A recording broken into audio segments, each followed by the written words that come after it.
빨간 모자.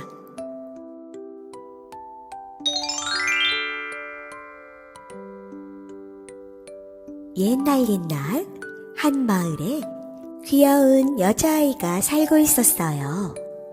아이는 늘 할머니가 직접 만들어주신 빨간 망토를 쓰고 다녔어요. 그래서 모두가 아이를 빨간 모자라고 불렀어요. 어느 날 빨간 모자의 엄마가 말을 꺼냈어요. 얘야, 여기 따뜻한 스프와 케이크를 몸이 안 좋은 할머니께 갖다 드리렴. 네, 엄마. 조심히 다녀올게요. 엄마는 단단히 당부했어요. 숲속길에서 절대 딴 데로 새지 말고 낯선 사람과는 절대 말하지 마. 빨간 모자는 작은 바구니를 들고 숲속 오솔길을 따라 걷기 시작했어요. 새들이 지저귀고 햇살은 포근했죠. 그런데 그때 숲속에서 커다란 회색 늑대가 모습을 드러냈어요. 안녕, 꼬마 아가씨. 어디 가는 길이지? 빨간 모자는 대답했어요. 아픈 할머니 댁이에요. 빵이랑 스프를 드리려고요. 늑대는 머릿속으로 나쁜 생각을 했어요. 좋았어. 할머니 먼저 잡아먹고 그 다음엔 이 아이까지. 늑대는 빙긋 웃으며 말했어요. 그럼 꽃도 한 송이 꺾어 가는 게 어때? 할머니가 무척 좋아하실 거야. 빨간 모자는 잠시 멈춰 섰어요. 정말 그러네. 꽃도 드리면 좋겠어. 그렇게 숲속으로 벗어나 꽃을 따는 사이 늑대는 지름길로 달려가 할머니의 집에 먼저 도착했어요. 문을 똑똑. 누구니? 저예요. 빨간 모자요. 스프랑 빵을 드리러 왔어요. 늑대는 문을 열자마자 할머니를 꿀꺽 삼켜버리고 할머니 옷을 입고 침대에 누웠어요. 잠시 후 빨간 모자가 할머니 댁에 도착했어요. 할머니, 안녕하세요. 할머니인 척하는 늑대는 부드러운 목소리로 대답했어요. 어서 오렴, 내 사랑스러운 손녀야. 빨간 모자는 이상하게 느꼈어요. 할머니, 목소리가 왜 이리 굵으세요? 감기 때문이란다. 할머니, 귀가 왜 이렇게 크세요? 너의 말소리를 잘 들으려고 그렇단다. 눈은 왜 이렇게 크고요? 너를 잘 보려고 그렇단다.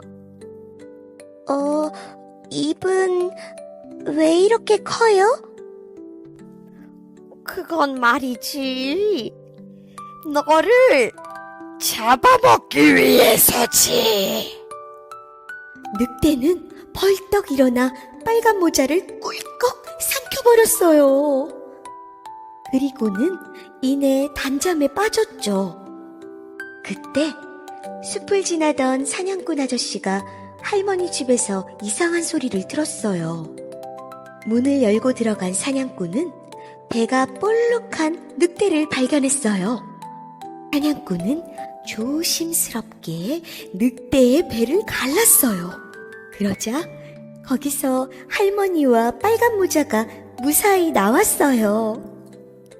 어휴, 다행이에요. 사냥꾼은 늑대의 뱃속에 돌멩이를 가득 넣고 꿰매버렸어요. 늑대는 배가 너무 불러 일어나지 못하고 쓰러졌고 마을엔 다시 평화가 찾아왔답니다. 그날 이후 빨간 모자는 다짐했어요. 앞으론 엄마 말 잘 들을 거예요. 다시는 낯선 일을 믿지 않을래요. 빨간 모자는 귀여운 아이였지만 순진하게 말을 믿다가 위험에 빠졌어요. 하지만 용감한 사냥꾼 덕분에 모두 무사히 다시 웃을 수 있었답니다.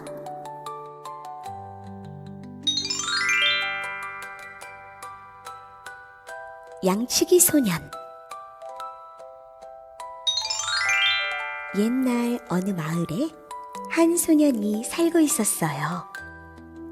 소년은 양들이 멀리 도망가지 않도록 지켜보고 위험한 짐승이 오지 않게 살펴보는 일을 했어요.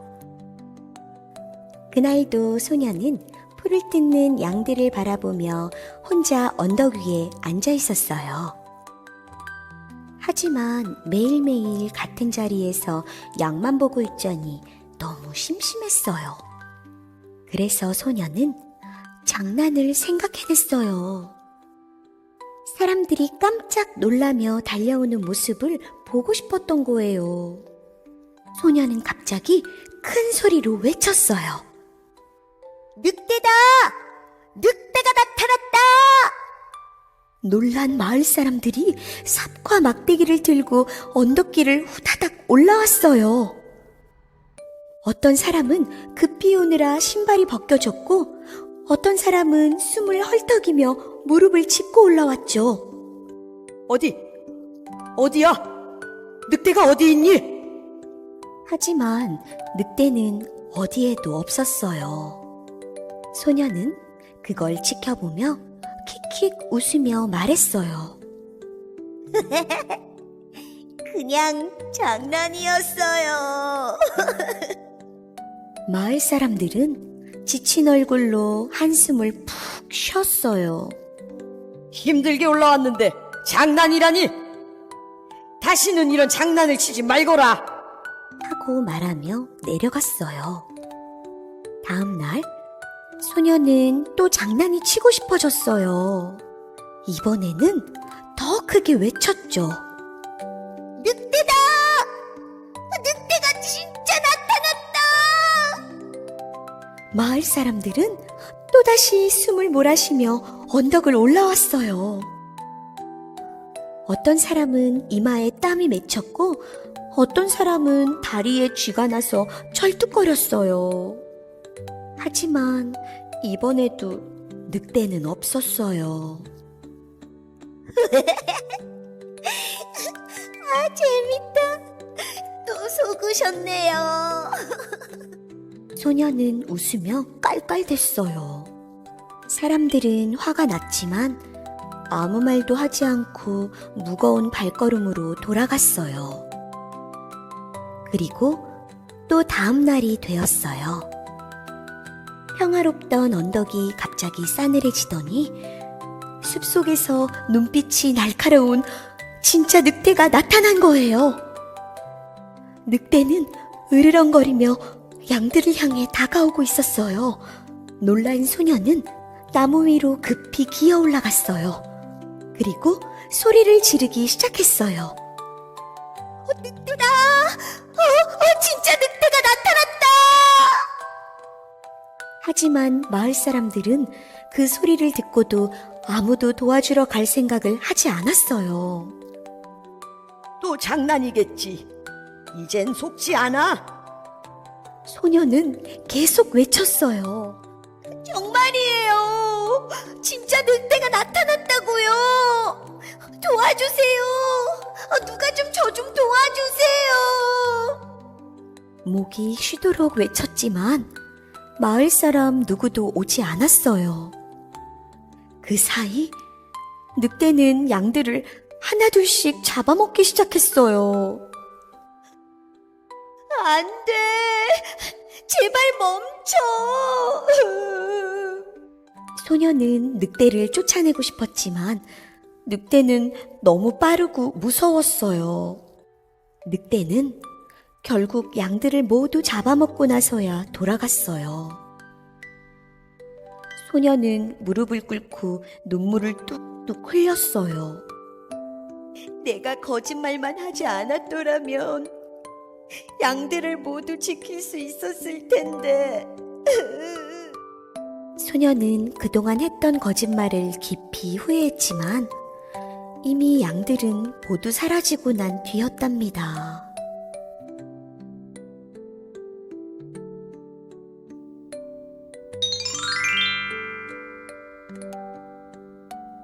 공작과 두루미.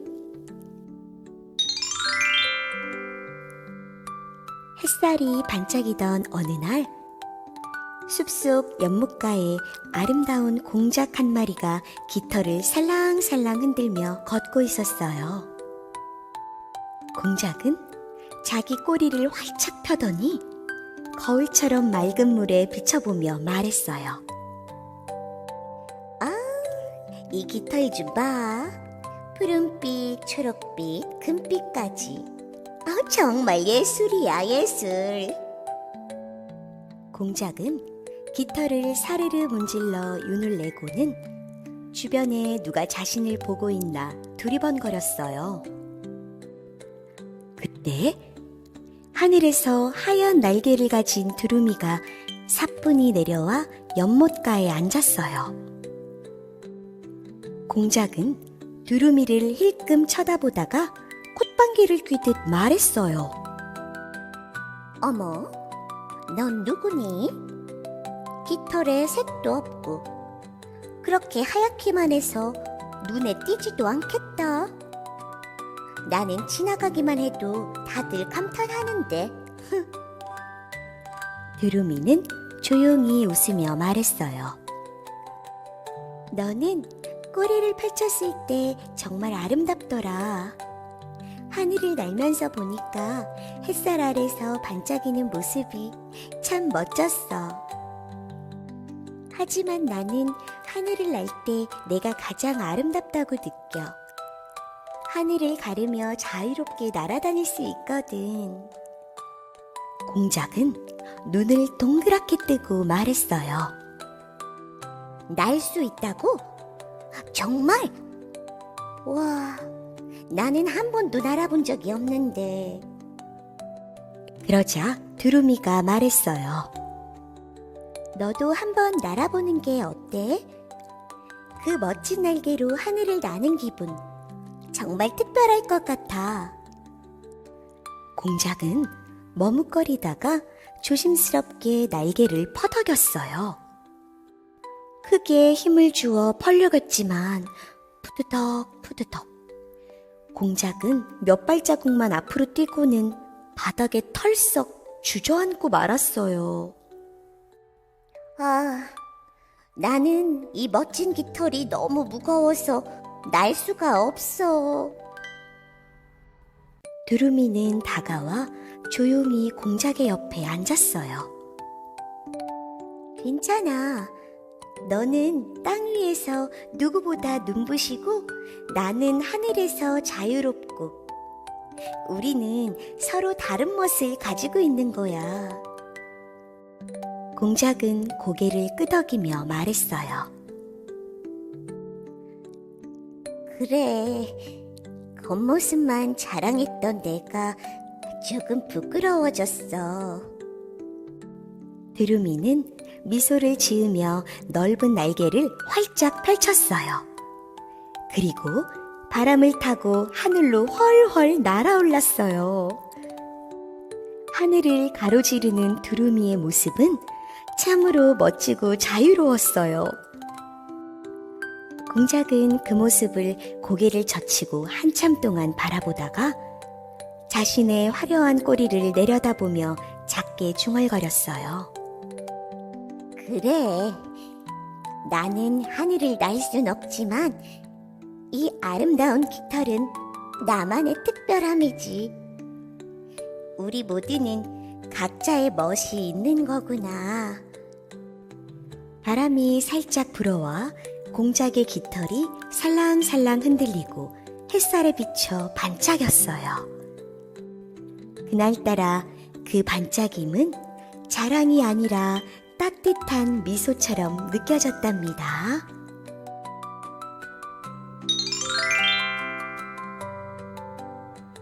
토끼와 거북이. 푸른 숲속 햇살이 반짝이는 초원에 귀가 쫑긋한 하얀 토끼가 살고 있었어요.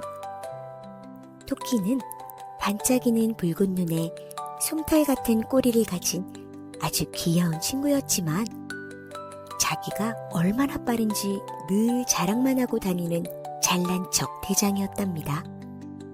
나처럼 빠른 동물은 없지. 한 번 펄쩍 뛰면 5걸음은 훌쩍. 토끼는 혼잣말처럼 또 누가 들으라는 듯이 말하곤 했어요.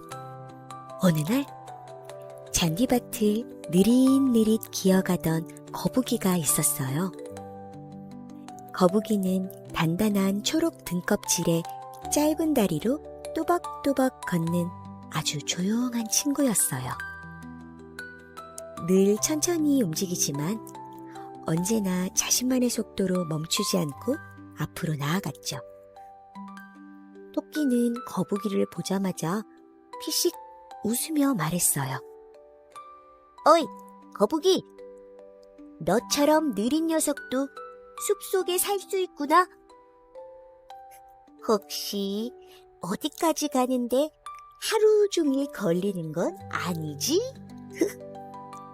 거북이는 느릿느릿 고개를 들고 조용히 웃으며 말했어요. 그래도 꾸준히 가면 언젠가는 꼭 도착하니까 속도가 중요한 게 아니야. 방향이 중요한 거지. 토끼는 깔깔 웃으며 놀리듯 말했어요. 그 느린 다리로 어딜 도착이나 할 수 있을까? 그럼 나랑 달리기 시합이라도 해볼래? 네가 이기면 내가 널 빠른 거북이님이라고 부를게. 진짜 한번 붙어보자. 거북이는 잠시 생각하다 고개를 끄덕였어요. 그래, 좋아. 시합해보자. 하지만 난 천천히 가도 절대 멈추지 않을 거야. 다음 날 숲속은 아침부터 시끌시끌했어요. 오늘은 숲속에서 아주 특별한 달리기 시합이 열리는 날이었거든요. 새들도 지저귀고 친구 동물들도 하나둘씩 모였죠. 출발선은 나무가 울창한 숲속 입구. 결승점은 저 멀리 연못 옆에 있는 커다란 바위 앞이었어요. 그 사이엔 풀밭과 언덕, 굽이진 오솔길이 이어져 있었죠. 토끼와 거북이는 출발선에 나란히 섰어요. 숲 친구들은 양 옆에 줄을 서서 응원했어요. 그리고 작은 다람쥐 심판이 외쳤어요. 하나, 둘, 셋, 출발! 펑! 신호가 떨어지자마자 토끼는 번개처럼 쏜살같이 뛰어갔어요. 역시 난 빠르지! 토끼는 풀밭도 언덕도 나무 사이도 펄쩍펄쩍 뛰며 앞질러 갔어요. 천천히 가도 괜찮아. 멈추지 않는 게 중요해. 거북이는 조용히 그리고 착착 한 걸음씩 나아갔어요. 한참을 달리던 토끼는 중간쯤 있는 느티나무 앞에 멈춰 섰어요. 뒤를 돌아본 토끼는 거북이가 아직 언덕도 넘지 못한 걸 보고는 킥킥 웃었죠. 저 느림보는 아직도 저기야? 이 정도면 점심 먹고 낮잠을 자도 이기겠는걸? 토끼는 느티나무 그늘 아래 부드러운 풀잎 위에 누워서 눈을 감았어요. 졸려. 진짜 조금만 자야겠다. 하지만 토끼는 쿨쿨 스르르 깊은 잠에 빠지고 말았어요. 그 사이 거북이는 조용히 묵묵히 걸어왔어요. 언덕을 넘고 오솔길을 지나 어느덧 토끼가 자고 있는 나무 앞까지 왔어요. 거북이는 토끼를 보며 살짝 웃었어요. 진짜 편하게 자고 있잖아. 나도 조금 쉬고 싶기는 한데. 아니야, 끝까지 가보자. 그리고 거북이는 다시 착착 결승선을 향해 걸어갔어요. 햇빛 아래 땀방울이 반짝였지만 거북이는 포기하지 않았어요. 결국 연못 옆 커다란 바위 앞에 도착한 거북이는 마지막 한 걸음을 디뎠어요. 우와, 드디어 도착했어. 잠시 뒤 숲속에 우와, 거북이다 하는 동물 친구들의 환호 소리가 울려 퍼졌어요. 그 소리에 토끼는 깜짝 놀라 눈을 번쩍 뜨며 일어났어요. 뭐지? 지금 무슨 소리지? 설마? 토끼는 허둥지둥 일어나 결승점을 향해 전속력으로 달려갔어요. 하지만 결승선 앞에는 이미 거북이가 땀을 뻘뻘 흘리며 앉아 있었어요. 거북이가 벌써 도착했다고? 진짜로? 토끼는 눈이 휘둥그레졌고 귀는 축 늘어졌어요. 이럴 수가. 내가 낮잠만 안 잤어도. 주위의 동물 친구들이 거북이를 향해 박수를 치자 토끼는 부끄러워하면서도 웃으며 거북이에게 다가갔어요. 약속은 약속이지. 거북이, 아니, 빠른 거북이님. 정말 대단했어. 축하해. 그러자 거북이는 미소 지으며 말했어요. 고마워. 천천히 가도 괜찮아. 포기하지 않으면 도착하니까. 토끼는 고개를 끄덕이며 말했어요. 이번엔 내가 졌지만 다음에는 꼭 이길 거야. 하지만 이번엔 진심으로 축하해. 정말 고마워. 이렇게 해서 오늘 시합에서 이긴 건 바로 거북이였답니다. 빠르다고 해서 꼭 이기는 건 아니에요. 꾸준함과 포기하지 않는 마음. 그게 진짜 힘이랍니다.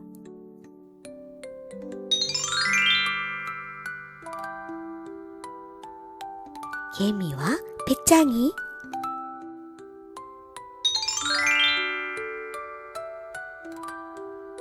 한여름의 태양이 이글거리는 어느 숲속 마을에 작고 부지런한 개미들이 열심히 일을 하고 있었어요. 한 마리, 두 마리, 세 마리. 아침부터 저녁까지 줄지어 곡식을 나르고 나뭇잎을 운반하고 흙을 다져 집을 튼튼히 만들었죠. 이쪽 창고는 곡식을 꽉 채워야 하니까 잘 부탁해. 알겠어. 곧 장마가 오니까 서둘러야 해. 개미들은 혼자가 아니었어요. 언제나 무리를 이루어 함께 일했고 서로 도우며 겨울을 준비했답니다. 정말 신기하네. 그렇게 같이 바쁘게 움직이면 지치지도 않아? 난 그냥 노래나 부르면서 여름을 즐겨야겠다. 랄랄랄랄라. 힘들지만 함께하니까 버틸 수 있어. 그리고 겨울은 생각보다 빨리 오거든. 배짱이는 그런 개미들이 답답해 보였어요. 숲에는 곡식이 넘쳐났고 나뭇잎도 풍성했거든요. 이렇게 많은 곡식이 땅에서 계속 자라는데 뭐하러 모으고 쌓아두는 거지? 배짱이는 열심히 일하는 개미들이 이해가 되지 않았지만 더 이해하려고 하지도 않았어요. 그저 편하게 누워 노래만 불러댔죠.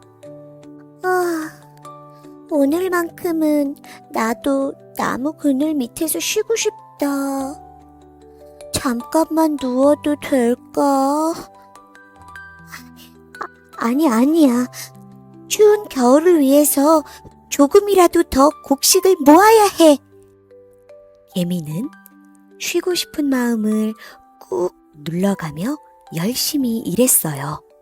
무더위에 숨이 차도 등에 진 곡식이 무거워도 절대 포기하지 않았어요. 시간은 흘러 푸른 숲은 점점 노랗게 물들었고 어느새 시원한 바람이 나뭇잎을 흔들었어요. 가을 공기 좋다. 아직도 이렇게나 먹을 게 많은데 대체 왜 개미들은 저렇게까지 일만 하는 거야? 그렇게 생각하던 어느 날 드디어 첫눈이 내리기 시작했어요. 눈밭은 금세 거세졌고 숲은 하얗게 덮여갔죠. 그리고 땅은 단단히 얼어붙었고 곡식이 자라던 풀밭은 눈 속에 잠겨버렸어요. 배짱이는 아무리 돌아다녀도 한 톨의 씨앗조차 찾을 수 없었어요. 추워. 아무것도 안 보이잖아. 땅도 너무 딱딱하고 배고파. 그제서야 배짱이는 깨달았어요. 개미들이 옳았다는 걸 말이에요. 추위에 덜덜 떨며 곡식을 찾아 숲속을 헤매던 배짱이는 개미들의 집에서 따뜻한 연기가 피어오르는 걸 발견했어요. 창밖에서 바라본 개미들의 모습은 따뜻하고 평화로워 보였어요. 개미야, 나 좀 도와줘. 배짱이가 간절하게 말했어요. 들어와. 많이 춥지? 따뜻한 스프를 끓였으니까 우리 같이 먹자. 개미가 걱정하며 말했어요. 정말 고마워. 난 그냥 아무 생각 없이 살았던 것 같아. 백장아, 이 겨울이 지나면 다시 봄이 오고 여름이 와. 그때 노래 부르는 것도 좋지만 이번엔 겨울 준비도 같이 하면 더 좋을 거야. 응, 내년엔 꼭 그래 볼게. 그리고 너희들이 함께 일하는 걸 보면서 많이 배웠어. 그날 이후 백장이는 개미를 따라 여름이면 곡식을 조금씩 모으기 시작했어요. 노래는 여전히 부르면서도 준비하는 마음도 함께 키워갔죠. 개미는 그런 백장이를 보며 예전보다 조금 더 가볍고 즐겁게 일할 수 있었답니다.